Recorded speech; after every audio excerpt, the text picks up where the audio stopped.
9. With a top choice, Sulong Pinoy, and they wrap.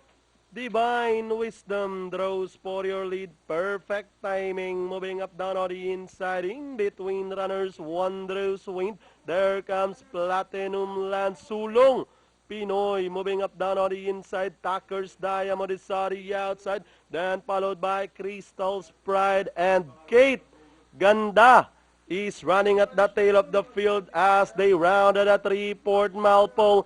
Perfect timing, Divine Wisdom in between runners, joining them Tucker's Diamond, Wondrous Wind racing in fourth. Sulong Pinoy, the favorite, is racing in fifth. Then comes Crystal's Pride by the rail, Platinum Lance, and trailing the group still is Kate Ganda.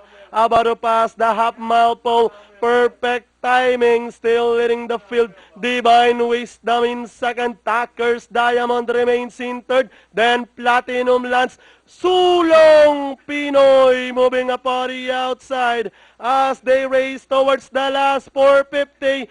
Perfect timing, still leading the field. Sulong Pinoy moving up by the rail. Tucker's Diamond is on the outside as they race at the final corner. As the action getting more excited. Perfect timing, Sulong Pinoy moving up in between runners, Platinum Lance. Then on the outside, Tucker's Diamond. And down the stretch and leading the finish line, Sulong Pinoy leading the field. Perfect timing is on the outside, but Sulong Pinoy winning this race over perfect timing. Platinum Lance, Tucker's Diamond ride for your Pentafecta. Then Divine Wisdom and Kate. Okay.